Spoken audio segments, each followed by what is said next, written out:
1 ವಾರಕ್ಕೆ protein leakage down ಆಗೋಯ್ತು.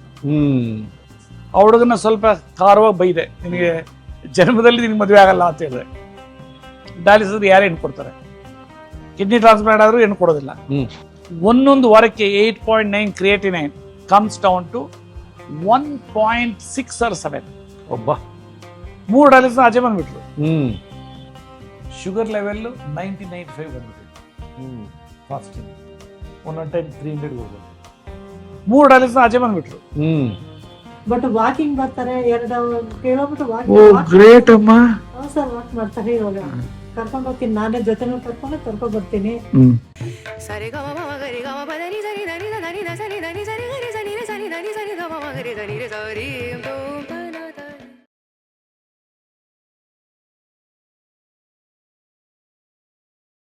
Sir ನಮಸ್ಕಾರ. ನಮಸ್ಕಾರ ವೀಕ್ಷಕ ಬಂಧುಗಳೇ ನಮಸ್ಕಾರ.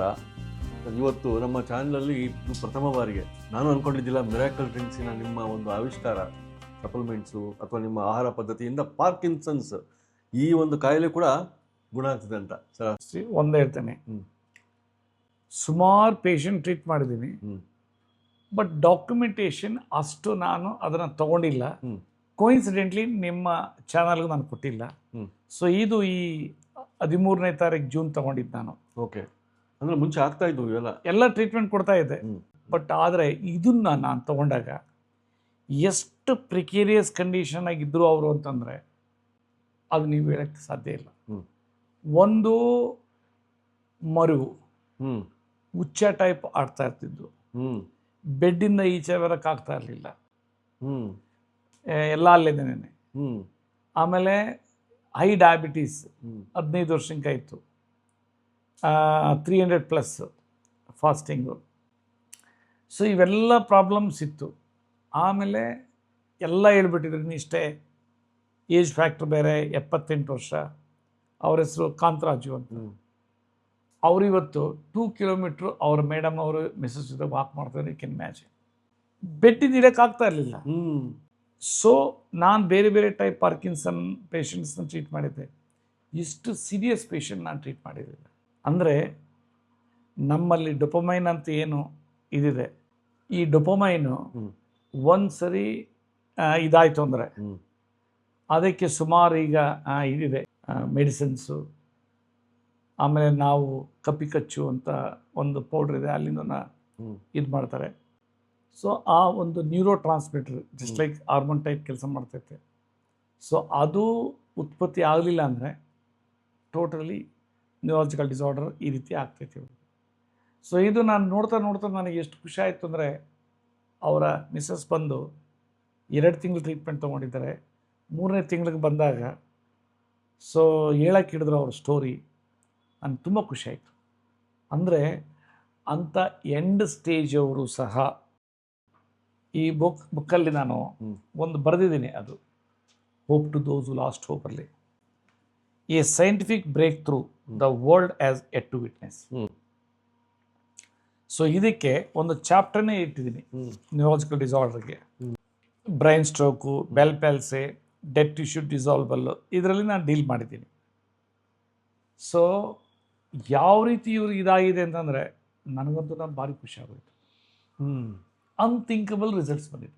ಸೊ ಇದರಲ್ಲೇ ಏನು ಅಂತಂದರೆ, ನಮಗೂ ಏನಾದರೂ ಬಂತು ಅಂತಂದರೆ ನಾವು ಅದರಿಂದ ಹೊರಬರ್ಬೋದು ಅಂತ ಒಂದು ಇದಾಗುತ್ತೆ. ಅಷ್ಟು ಚೆನ್ನಾಗಿದ್ದಾರೆ.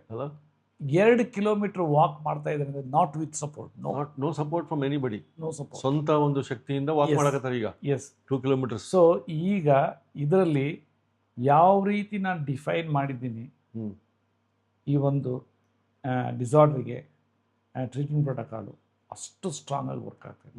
ಅದು ಒಂದೇ ಅಲ್ಲ, ಶುಗರ್ ಲೆವೆಲ್ಲು 90-95 ಬಂದ್ಬಿಟ್ಟಿತ್ತು ಫಾಸ್ಟಿಂಗ್. ಒಂದೊಂದು ಟೈಮ್ 300 ಹೋಗೋದು. ಆ ರೀತಿ ಅಂದರೆ ನಮ್ಮ ಇನ್ಬಿಲ್ಟ್ ಸಿಸ್ಟಮನ್ನು ನಾವು ಸ್ವಲ್ಪ ನಾಕ್ ಮಾಡಿದ್ರೆ ಮತ್ತೆ ಅದು ಆ್ಯಕ್ಟಿವೇಟ್ ಆಗುತ್ತೆ ಅಂತ ಅನ್ನೋದಕ್ಕೆ ಇದೊಂದು ಉದಾಹರಣೆ. ಅಂದರೆ ನಾವು ನಮ್ಮ ಮೇಲೆ ನಾವು ಹೋಪನ್ನು ಕಳ್ಕೊಬಾರ್ದು. ಕೆಲವ್ರು ಹೇಳ್ತಾರೆ ನನಗೆ, ಸರ್ ನೀವು hope to those who lost hope ಅಂತ ಹೇಳ್ತೀರಿ, ಅದೇ ಅಲ್ಲ ಇದು ಬಿಯಾಂಡ್ ದ ಹೋಪ್ ಅಂತ ಹೇಳ್ಬೋದು ನಾವು ಅಂತ ಹೇಳ್ತಾರೆ ಅವರ ರಿಸಲ್ಟ್ಸ್ ಬಂದಾಗ. ಈಗ ಯಾರು ಪಾರ್ಕಿನ್ಸನ್ ಇದೆ ಅವ್ರಿಗೂ ಒಂಥರ ಹೋಪ್ ಬರುತ್ತೆ, ಒಂದು ಹುರುಪು ಬರ್ತೈತೆ. ಇದು ನಾನು ಹೇಳ್ತಾ ಇರೋದಿಲ್ಲ, ಆ ಪೇಷಂಟು ಅವ್ರ ಮಿಸ್ಸಸ್ಸು ಅವರ ಬಗ್ಗೆ ಹೇಳಿರೋದು. ಅದೊಂದು ವಿಡಿಯೋ ಇದೆ, ಟೆಸ್ಟ್ ಮನಿ. ಹೌದು, ಅವರು ಇದ್ದಾರೆ. Very good sir. ಸೊ ಅದರೊಟ್ಟಿಗೆ ನಮ್ಮ ರೆಸಿಪಿ ಏನು ತೋರಿಸೋಣ ವೀಕ್ಷಕರಿಗೆ? ಇದು ಬೋನ್ ಸ್ಟ್ರೆಂತ್ ಆಗಬೇಕು, ಆಮೇಲೆ ಓವರಾಲ್ ಬಾಡಿ ಒಂಥರ ರಿಜುವಿನೇಟ್ ಆಗಬೇಕು, ಡಯಾಬಿಟಿಸ್ನು ಇದಾಗಬೇಕು, ಆಮೇಲೆ ಪಚನ ಶಕ್ತಿ ಏನಿದೆ ಅದು ಇಂಪ್ರೂವ್ಮೆಂಟ್ ಆಗಬೇಕು, ಆಮೇಲೆ ಅನ್ನೆಸೆಸರಿ ನಾವು ಅನ್ನ ತಿನ್ನಬೇಕು, ರೊಟ್ಟಿ ತಿನ್ನಬೇಕು ಅನ್ನೋ ಒಂದು ಇದು ಕಡಿಮೆ ಆಗಬೇಕು. ಕ್ರೇವಿಂಗ್ ಕಡಿಮೆ ಮಾಡೋದಕ್ಕೆ ಒಂಥರ apple with multiple dry fruits. So ಈಗ ನಾನು ಕೋಕೋನಟ್ ಆಯಿಲ್ ಬಗ್ಗೆ ಹೇಳ್ತೀನಿ. Coconut oil is also one of the most important food ಅಂತ ಎಷ್ಟು ದಿನ ಗೊತ್ತಿಲ್ಲ. ನೋಡಿ, ಕೊಬ್ಬರಿ ಎಣ್ಣೆ ಅಮೃತ ಅಂತ ತುಂಬಾ ಎಪಿಸೋಡ್ಗಳಲ್ಲಿ ಡಾಕ್ಟರ್ BM ಹೆಗ್ಡೆ ಸಾಹೇಬ್ರು ಹೇಳಿದ್ದಾರೆ. ಅದು ನಿಜವಾದ ಟ್ರೂತ್ ಅನ್ನೋದನ್ನ ನಾನು ಒಂದು ಕ್ಯಾನ್ಸರ್ ಅಲ್ಲಿ ಕೊಡ್ತಾ ಇದ್ದೀನಿ, ಆಮೇಲೆ ಆಲ್ ಆಟೋಇಮ್ಯೂನ್ ಡಿಸಾರ್ಡರ್ಸ್ ನಲ್ಲಿ ಕೊಡ್ತಾ ಇದ್ದೀನಿ, ಸೋರಿಯಾಸಿಸ್ ಅದೆಲ್ಲ. ಅದನ್ನ ಫಸ್ಟ್ ಟೈಮ್ ಕಿಡ್ನಿ ಡಿಸೀಸ್ ಅಲ್ಲಿ ಶುರು ಮಾಡಿದ್ದೀನಿ. ಅದಕ್ಕೆ ಉದಾಹರಣೆ ಹೇಳ್ತೀನಿ, ಯಾಕೆಂದ್ರೆ ಜನಕ್ಕೆ ಗೊತ್ತಾಗಬೇಕು.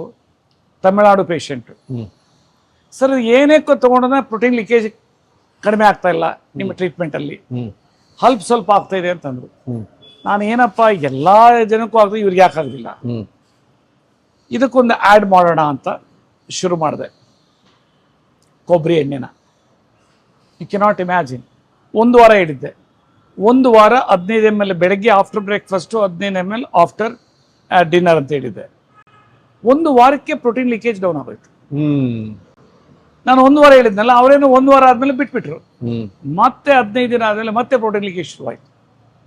ಸೊ ನನಗೇನು ಅನ್ನಿಸುತ್ತು, ಸೊ ಇದು 100% ಇದನ್ನ ಕರೆಕ್ಟಾಗಿ ರಿಕವರಿ ಆಗೋವರೆಗೂ ಕಂಟಿನ್ಯೂ ಮಾಡ್ಬೋದು. ಸೊ ಅದನ್ನು ಒಬ್ಬರು ಮೋಸ್ಟ್ ಇಂಪಾರ್ಟೆಂಟ್ ಯಂಗ್ ಬಾಯ್, ಅವ್ರ ಪೇರೆಂಟ್ಸ್ ಹೇಳಿದ್ರೆ ಹೆಸರು ಹೇಳಬಾರ್ದು ಅಂತ, ಇಸ್ ಅ 24-year-old ಇದು ಜೆಂಟಲ್ಮ್ಯಾನ್. ಅವರಿಗೆ IG nephropathy, again it's autoimmune disorder. 3 dialysis ಅಲ್ಲಿ ಇದ್ರು. ಎಷ್ಟು ಮೆಡಿಸಿನ್ ತಗೊಳ್ತಿದ್ರೆ ಯು ಕ್ಯಾನಾಟ್ ಇಮ್ಯಾಜಿನ್. ಫಸ್ಟ್ ಹೋಮಿಯೋಪತಿಗೆ ಹೋದ್ರು, ಹೋಮಿಯೋಪತಿಯಿಂದ end up with the ICU ಅಲೋಪತಿಗೆ ಬಂದರು. ಸೊ ಅಲೋಪತಿನಲ್ಲಿ ಮಾಮೂಲಿ ಏನೇನು ಟ್ರೀಟ್ಮೆಂಟ್ ಇದೆ ಎಲ್ಲ ಕೊಟ್ಟರು. ICUಯಿಂದ ಹೊರ ಬಂದರು, ಚೆನ್ನಾಗಾಗೋದ್ರು, ಡಯಾಲಿಸಿಸ್ ಕಂಟಿನ್ಯೂ ಮಾಡಿದ್ರು. ಸೊ ದೆನ್ ಡಯಾಲಿಸಿಂದ ಹೊರ ಬರಬೇಕು ಅಂತ ನಮ್ಮ ಹತ್ರ ಬಂದರು. ಯು ಕೆನಾಟ್ ಇಮ್ಯಾಜಿನ್, ನನ್ನ ಹತ್ರ ಬಂದಿದ್ದು ಏಪ್ರಿಲ್ ತಿಂಗಳಲ್ಲಿ ಕರೆಕ್ಟಾಗಿ ಡಯಟ್ ಮಾಡಲಿಲ್ಲ. ಮೇನಲ್ಲಿ ಬಂದರು, May 11. ಆ ಹುಡುಗನ ಸ್ವಲ್ಪ ಖಾರವಾಗಿ ಬೈದೆ, ನಿನಗೆ ಜನ್ಮದಲ್ಲಿ ನಿನಗೆ ಮದುವೆ ಆಗಲ್ಲ ಅಂತ ಹೇಳಿದೆ. ಡಯಾಲಿಸಿಸ್ ಯಾರು ಹೆಣ್ಣು ಕೊಡ್ತಾರೆ? ಕಿಡ್ನಿ ಟ್ರಾನ್ಸ್ಪ್ಲಾಂಟ್ ಆದರೂ ಹೆಣ್ಣು ಕೊಡೋದಿಲ್ಲ. ಸೊ ಆ ಹುಡುಗ ಎಷ್ಟು ಇಂಪಾರ್ಟೆಂಟ್ ಅಂದರೆ ಕರೆಕ್ಟಾಗಿ ಈಸ್ ಹೈಲಿ ಎಜುಕೇಟೆಡ್.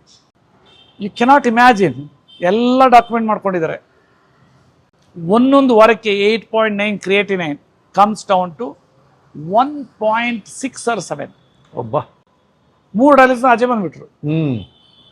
ಆ್ಯಂಡ್ ನನಗಂತೂ ಖುಷಿ ಆಯಿತು. ಸೊ ಕೊನೆಯಲ್ಲಿ ಸರ್ ಇನ್ನೂ ಆಲ್ಬ್ಯೂಮಿನ್ ಲೀಕೇಜ್ ಇದೆ ಅಂತಂದ್ರು.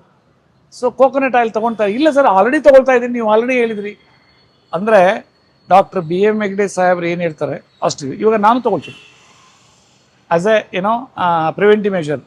ಅದರಲ್ಲಿ ಲಾರಿಕ್ ಆ್ಯಸಿಡ್ ಅಂತ ಇರ್ತೈತೆ, 45 to 50%. ಅದೆಷ್ಟೋ ಜನಕ್ಕೆ ಗೊತ್ತಿಲ್ಲ.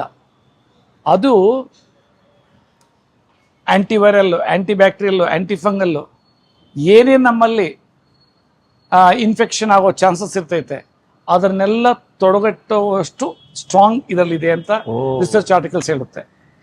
ಅದನ್ನ ಯಾವ ರೀತಿ ಕಂಪೇರ್ ಮಾಡಿದ್ದಾರೆ ಅಂದರೆ, ತಾಯಿ ಎದೆ ಹಾಲಿಗೆ ಏನು ಮಗು ಕೊಡ್ತಾರೆ ಅದು ಇಮ್ಯೂನ್ ಸ್ಟ್ರಾಂಗ್ ಇರಲಿ ಅಂತ ವಿತ್ ನ್ಯೂಟ್ರಿಟಿವ್ ವ್ಯಾಲ್ಯೂ ಅದಕ್ಕೆ ಈಕ್ವಲೆಂಟ್ ಮಾಡ್ಬೋದು. ಸೊ ಅಷ್ಟು ಇದೆ. ಮತ್ತೆ ಕೆಲವರಿಗೆ ಟೇಸ್ಟ್ ಇರಲ್ಲ. ಹೇಗೆ? ಅದಕ್ಕೇನು ಮಾಡಿದೆ, ನಾನು ನನ್ನ ಮೆಥಡ್ ಯೂಸ್ ಮಾಡಿದೆ. ಇದು ಪ್ಯೂರ್ ಹನಿ, ನಾನ್ ಬ್ರ್ಯಾಂಡೆಡ್, ಶಿವಮೊಗ್ಗದಿಂದ ತರಿಸ್ಕೊಳ್ತೀನಿ. ನೋಡ್ರಿ, ಈಗ ಇದು 1 ಟೇಬಲ್ ಸ್ಪೂನು. ಒಬ್ಬ ಹೆಲ್ದಿ ಪರ್ಸನ್ ಒಂದು ದಿನಕ್ಕೆ ಯಾವಾಗ ತಗೊಳ್ಳೋದು ಅದು ತೋರಿಸ್ಬಿಡಿ ಸರ್. ಎಸ್, 1 ಟೇಬಲ್ ಸ್ಪೂನ್ ಇದು. ಓಕೆ, ಇದು 1 ಟೇಬಲ್ ಸ್ಪೂನು. ಇದನ್ನ ಬೆಳಗ್ಗೆ ಬ್ರೇಕ್ಫಾಸ್ಟ್ ಟೈಮ್ನಲ್ಲಿ ಇಟ್ಕೊಳ್ಳೋದು. ನೋಡಿ, ಮಿಕ್ಸ್ ಆಯಿತು. ನಾನೇನು ಮಾಡ್ತೀನಿ ಇದನ್ನ ಕೊಬ್ಬರಿ ಕಾಯಿ ಕೊಬ್ಬರಿ ಹೆಚ್ಕೊಂಡು ಇದನ್ನ ಇದು ಮಾಡ್ಕೊಳ್ತೀನಿ. ಎತ್ಕೊಂಡು ತಿಂತೀರಾ? ಇಲ್ಲ ಅಂದ್ರೆ ನೋಡ್ರಿ ಹಂಗೆ ಕನ್ಸ್ಯೂಮ್ ಮಾಡ್ಬೋದು.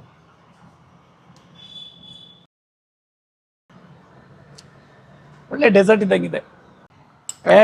ಇದೇನು ಗೊತ್ತಾ, ಮೆಡಿಸಿನಲ್ ವ್ಯಾಲ್ಯೂನ ಯಾವತ್ತೂ ಸಹ ಬಿಡಬಾರ್ದು. ನೋಡಿ ಎಷ್ಟು ಪವರ್ಫುಲ್ ಇದೆ. ಇನ್ನೊಬ್ಬರಿಗೂ 18.7 ಇತ್ತು HbA1c, ಅವ್ರಿಗೂ ಅದೇನೆ. ಕೊಬ್ಬರಿ ಎಣ್ಣೆ, ಇದು ಗ್ರಾವ್ಯುಲರ್ ಕ್ಯಾಪ್ಸುಲ್, ಮತ್ತೆ ಎಡಿಮ್ಯಾಕ್ಸ್ ಪೌಡರು, ಮತ್ತೆ ನಮ್ಮದು ಮಾಮೂಲಿ ಹರ್ಬಲ್ ಎಕ್ಸ್ಟ್ರಾಕ್ಟ್ಸು. ಇದು ಕೊಟ್ಟಾಗ 74 ದಿನದಲ್ಲಿ 18.7 ಅಂದರೆ 18.7 HbA1c, 500ಕ್ಕೆ ಮೇಲೆ ಅನ್ಕಂಟ್ರೋಲ್ಡ್ ಫಾಸ್ಟಿಂಗು. 74 ದಿನದಲ್ಲಿ ಏನಾಯಿತು, 6.7 8 ಬಂದಿದೆ ನಾರ್ಮಲ್. ಆಮೇಲೆ ವೆಯ್ಟು 27 kg 33 ಹೋಗಿದೆ ಹೆಣ್ಣು ಮಗುಗೆ, ಟೈಪ್ 1 ಡಯಾಬಿಟೀಸ್. ಆಮೇಲೆ absolutely normal. Fasting has become normal, 95 to 110 which was earlier 500+. ಆ ರೀತಿ ಇವರಲ್ಲಿ ಇದು ವರ್ಕ್ ಆಗಿದೆ. ಧನ್ಯವಾದ. Thank you. ನಿಮ್ಮ ಹೆಸರೇನಮ್ಮ? ಶೈಲಜಾ ಸರ್. ಶೈಲಜ್ ಅಂತನಾ? ಸೊ ನಿಮ್ಮ ಹಸ್ಬೆಂಡ್ ಹೆಸರು ಕಾಂತರಾಜು ಅಂತ. 78 ವರ್ಷ. ನಮ್ಮಲ್ಲಿ 2 ತಿಂಗಳ ಟ್ರೀಟ್ಮೆಂಟ್ ತಗೊಂಡಿದ್ರಲ್ಲ ಪಾರ್ಕಿನ್ಸನ್ಗೆ. ಹೇಳಮ್ಮ, ಏನು ಮೊದ್ಲು ಹೆಂಗಿದ್ರು ಪ್ರಾಬ್ಲಮ್? ಮೊದಲು ಅವರು ಹೆಂಗೆ ಅಂದ್ರೆ ನಾನು ಮಲಸ್ಬೇಕಾಯ್ತು, ನನ್ನ ಕಾಲ್ ಕೆಳಗಡೆ ಹಾಕ್ಬಿಟ್ಟು ಕಾಲಿತ್ ಮೇಲೆ ಇಡ್ಬೇಕಾಗಿತ್ತು. ಆಮೇಲೆ ತಿರ್ಗಾ ಅವ್ರನ್ನ ಎಬ್ಬರ್ಸಿ ಕುಣಿಸ್ಬೇಕಾಯ್ತು ಕೈ ಕೊಟ್ಟು, ಅವ್ರಿಗೆ ಆಗ್ತಾ ಇರ್ಲಿಲ್ಲ ನಡಿಯಕ್ಕೆ. ಆಮೇಲೆ ಟಾಯ್ಲೆಟ್ಗೂ ನಾನೇ ಕರ್ಕೊಂಡು ಹೋಗ್ಬೇಕಾಯ್ತು. ತಿರ್ಗಾ ಯೂರಿನ್ ಎಲ್ಲಂದ್ರೆ ಅಲ್ಲಿ ನಿಂತ್ಕೊಂಡ್ರೆ ಯೂರಿನ್ ಪಾಸ್ ಮಾಡ್ಬಿಡ್ತಾ ಇದ್ರು. ಆಮೇಲೆ ಎಲ್ಲಂದ್ರೆ ಅಲ್ಲಿ ಬಿದ್ದೋಗ್ಬಿಡ್ತಾ ಇದ್ರು. ಆಯ್ತಾ, ಮರುವು. ಆಮೇಲೆ ಮಲ್ಕೊಂಡಿದ್ರೆ ಮರ್ಬಿಟ್ಟು ಬೆಳಗ್ಗೆ ಮಧ್ಯಾಹ್ನ ರಾತ್ರಿ ಟ್ಯಾಬ್ಲೆಟ್ ಎಲ್ಲ ಒಂದೇ ಸರಿ ತಿನ್ಕೊಂಡ್ಬಿಡ್ತಾ ಇದ್ರು. ಆಮೇಲೆ ತಿರ್ಗಾ ಬರೋದು, ನಾನು ಯಾರೋ ತಲೆಗೆ ಹೊಡಿತಾರೆ ಅನ್ನೋದು, ಒಂಥರ ಹುಚ್ಚಿನ ತರ ಓಡೋದು, ಆ ತರ ಎಲ್ಲ ಮಾಡ್ತಾ ಇದ್ರ. ನಿಜವಾಗ್ಲೂ ನನ್ಗೆ ಇವಾಗ ಅದೇನು ಇಲ್ಲ ಸರ್, ತುಂಬಾ ಚೆನ್ನಾಗಿದ್ದಾರೆ ಇವಾಗ. ಅವ್ರ ಟಾಯ್ಲೆಟ್ ಹೋಗ್ತಾರೆ, ಬಟ್ ಅವ್ರು ತುಂಬಾ ಚೆನ್ನಾಗಿದ್ದಾರೆ. ನಾನು ಹೇಳ್ಬೇಕಾದ್ರೆ ಇಷ್ಟು ರಿಸಲ್ಟ್ ಬರುತ್ತೆ ಅನ್ಕೊಂಡೇ ಇರ್ಲಿಲ್ಲ ನನಗೆ. ತುಂಬಾ ಖುಷಿ ಆಯ್ತು, ಯಾಕಂದ್ರೆ ಅವ್ರ ಕೆಲಸ ಅವ್ರು ಮಾಡ್ಕೊಂತ ಇದಾರೆ. ಗ್ರೇಟ್ ಅಮ್ಮ, ನೀವು ಚೆನ್ನಾಗಿ ನೋಡ್ಕೊಂಡಿದ್ರಿ. ನಾನು ಏನ್ ಹೇಳ್ದಂಗೆ ಎಲ್ಲ ಇದು ಮಾಡಿದ್ರಿ. ಬೆಳಿಗ್ಗೆ ಇದು ಶುಂಠಿ ಬೆಳ್ಳುಳ್ಳಿದು ಮೆಂತ್ಯದು ಅದು ಕೊಡ್ತಾ ಇದ್ದೆ. ಆಮೇಲೆ ಇದೇ ನಿಮ್ಮ ಪ್ರೋಟೋಕಾಲ್ ಇವೆಲ್ಲ ಕೊಡ್ತಾ ಇದ್ದೆ. ಆಮೇಲೆ ಅಗಸೆ ಮಜ್ಜಿಗೆ, ತಿರ್ಗಾ ಸೋರೆಕಾಯಿ ಜ್ಯೂಸು ಕಂಪಲ್ಸರಿ ಕೊಟ್ಟಿದ್ದೀನಿ ಸರ್. ಗ್ರೇಟ್ ಅಪ್ಪ. ಡೈಲಿ ಕೊಡ್ತಾ ಇದ್ದೆ ನಾನು.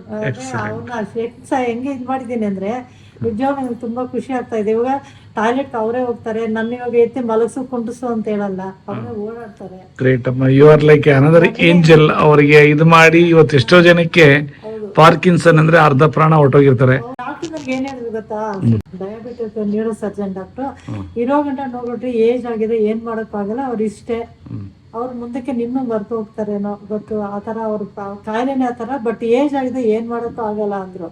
ಅರೆ ಇವಾಗ ನನ್ಗೆ ಹೆಂಗೆ ಎಷ್ಟು ಖುಷಿ ಆಗ್ತಾ ಇದೆ ಅಂದ್ರೆ, ಅವ್ರ ಕೆಲಸ ಅವ್ರು ಮಾಡಾಡ್ಕೊಂಡು ಓಡಾಡ್ಕೊಂಡಿದ್ದಾರೆ. ಬಟ್ ವಾಕಿಂಗ್ ಬರ್ತಾರೆ, 2 ಕಿಲೋಮೀಟರ್ ವಾಕಿಂಗ್. ಹೌದು ಸರ್, ವಾಕ್ ಮಾಡ್ತಾರೆ. ಇವಾಗ ಕರ್ಕೊಂಡು ಹೋಗ್ತೀನಿ, ನಾನೇ ಜೊತೆನಲ್ಲಿ ಕರ್ಕೊಂಡ್ ಬರ್ತೀನಿ. ಅವರಿಗೆ ಡಯಾಬಿಟಿಸ್ ಎಷ್ಟು ವರ್ಷದಿಂದ ಇತ್ತು ಸರ್? ಅವ್ರಿಗೆ 15 ವರ್ಷದಿಂದ ಇತ್ತು. 300 ಕಮ್ಮಿ ಆಗ್ತಾನೆ ಇಲ್ಲ. ಇವಾಗ ನಾರ್ಮಲ್ 140 160 ಬಂದಿದ್ದಾರೆ. ಗ್ರೇಟ್ ಅಮ್ಮ.